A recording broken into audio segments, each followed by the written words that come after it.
Thank you, Presiding Officer. Unlike others, milk is very much woven into my personal history. Dave Thompson referred to the dairy break.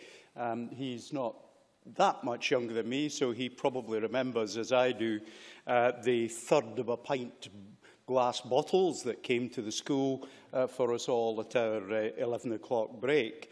And of course, the reason that was done, paid for by the Ministry of Food that existed after the war and through the war, was for health reasons. It was to promote health, and it was to promote good eating habits. I have to say the quality of the milk in Castle Hill Primary School in Cooper, I can make references to it, it's not there anymore, were not greatly improved by the crate of milk sitting next to the radiator. The curdling was well underway by the time it reached the pupils' mouths at 11 o'clock, and perhaps it didn't have that positive effect that it might otherwise have had upon us. But of course, milk not reaching its markets in the condition that's required is something that's been touched on in the debate. And I certainly recall my father as a country doctor in circumstances where there was too much milk on the farm.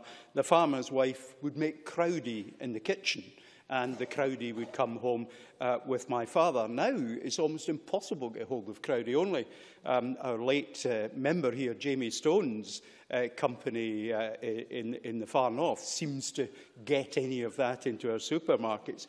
And it's clearly not the crowdie I quite remember. It's not as moist and as luscious as the stuff I remember the local farmers making.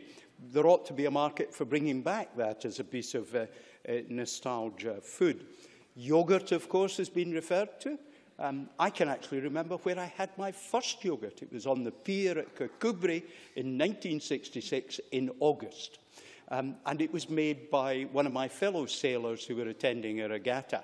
And it was absolutely terrific stuff, and I got addicted, to the extent that when we were back down, the former First Minister and myself, in 1997 campaigning, we visited the Rowan Glen factory in the southwest, who produced then, certainly, what was the best yoghurt in Scotland, because they used a microfilter system to make it creamy and smooth, rather than putting additives in it, which actually contributed to not quite such an effective taste as you got elsewhere. Intervention. Rob Gibson. Talking about the southwest of Scotland, Stewart Jameson, in an article Herald today, as a dairy farmer in southwest Scotland for 40 years, I watched large dairying estates such as Stair, Bute and Buccleuch decline due to lack of investment, with farm steadings becoming increasingly outdated. The dairying owner-occupiers close by have become prosperous businesses with modern buildings. Investment is one of the keys to economic prosperity. Would you agree that talk of efficiency in the dairy farming industry is also tied up with investment in fixed equipment by landlords? Mr. Stevenson. Well, the member makes a very good point. I remember we used to go camping to Fascally Farm, just north of Pitlochry, and I remember the excitement when I went into the milking shed to see the first automated milking machines. And of course, that was because the farmer owned his farm, felt it was worth investing on it. Later years, we went to Argwalich, just down from the Queen's View, and he was a tenant and couldn't afford to do so. So I very much welcome the fact that I think there's probably, three of the objectives in the government's response are about investment, getting the enterprise industry involved. So I hope that farmers get certainty for the return from the investments that they make in improving the efficiency and effectiveness of their milking operations. Rhoda Grant also referred to rickets and the mitigating effects and preventative effects of milk, and that's absolutely true. But milk does more than that as well. It, of course, is important particularly for females who are affected more by hormonal changes later in life. If they have good bone structures, they suffer less from those effects later in the life. And milk is an important part of building good bone structures early in life. Continuing to drink it sustains that forever. Now, I have to say personally, having done a lot of international travelling to many different places in the world over the years, it's interesting to compare and contrast the standards to which milk is produced elsewhere. And in many of the places I've been to, one of the very first things I like to do when I get off the plane is to get a cold glass of milk, because I may have been away for 3 or 4 weeks and not felt that I was able to drink a cold glass of milk in safety, because the standards of production in these islands, not simply in Scotland, are very high. I love the Indian drink lassi, which is a liquid yoghurt, particularly lassi sal, because, of course, the way it's made means I can trust it, but I'm not so sure I'd drink milk otherwise, produced in some countries beyond Europe. So we have a good quality product here. We have a product that delivers more value than perhaps we've heard talked about in this debate.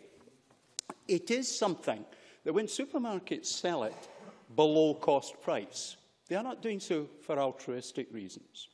It's a commodity that is widely bought and widely sought after. And when a supermarket sells a product like milk, which is a staple, bought relatively frequently at lower than their cost price, they do so because they'll make profit elsewhere.